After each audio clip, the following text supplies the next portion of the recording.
Please get ready for a dictation of transcription number 491 and 492 from Sir Clash Chandra magazine. 5 seconds.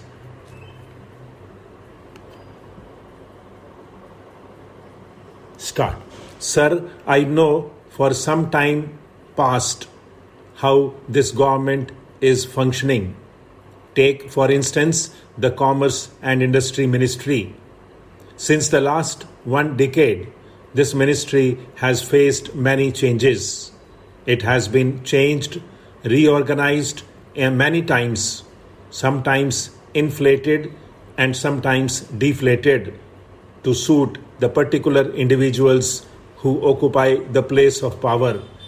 In the beginning, as the House is aware, there was the Commerce and Industry Ministry. It had within its fold external and internal trade, many of the public undertakings, private sector companies and small industries too. But from time to time, as I said, this ministry has been cut and changed and suffered because of a particular person in power. So the ministry became weak and small as time went on. The net result was that no effective functioning was possible. It is amazing how a vital ministry, the Ministry of Commerce and Industry, has been subject to such vicissitudes, has been subject to such changes. We all know that no ministry can function in an atmosphere of instability and uncertainty. There has got to be some continuity, otherwise the ministry cannot develop its own character, its own personality. But unfortunately, there is a continuous disintegration of the Commerce and Industry Ministry. And what is the picture today? Today, sir, the different limbs of this ministry have been scattered among various ministries and departments. The net result is that if you go to the Secretariat, you will have a perfect picture of confusion. We, members of Parliament, are at a loss to know what is what in this ministry. We are amazed that even the officers functioning in the various sectors have no sense of responsibility because they themselves do not know their powers and responsibilities. The picture is very confusing. As a consequence of this confusion, which is increasing, the work has suffered, efficiency has suffered, and the importance of the ministry has considerably gone down.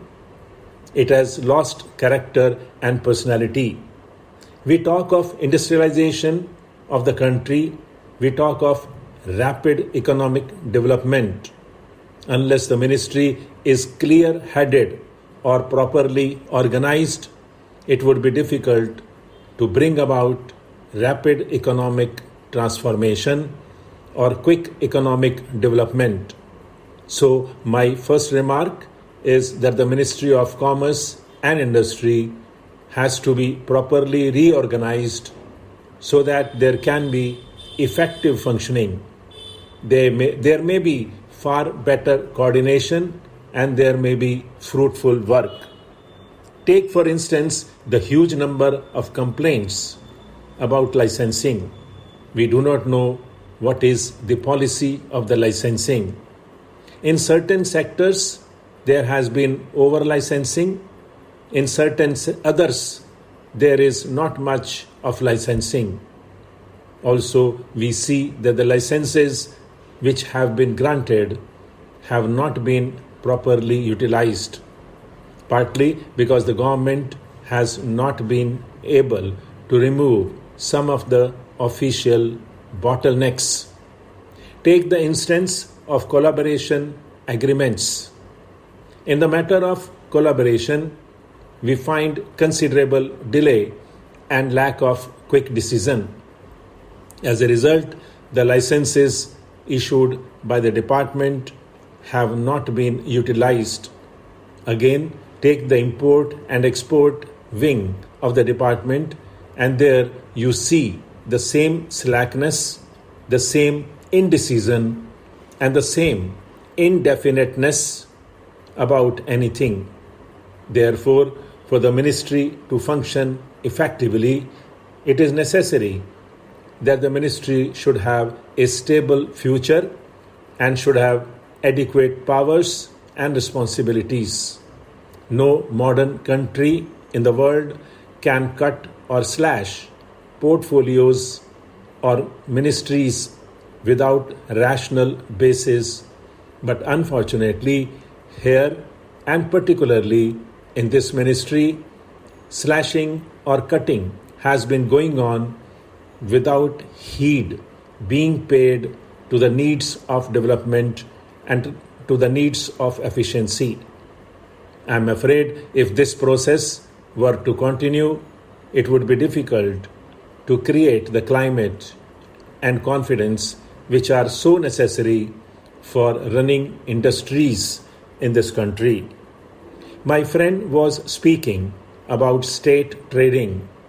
On this question, I feel that no precise policy decision has been made by the government so far.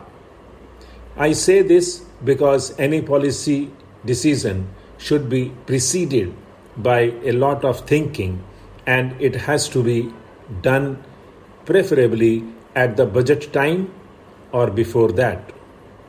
Now, a decision has been taken by the government that instead of one state trading corporation, there should be two. The reason given is that there is enormous increase in the work and range of activity, and therefore another corporation is necessary, and there should be more allotment of grant for that purpose.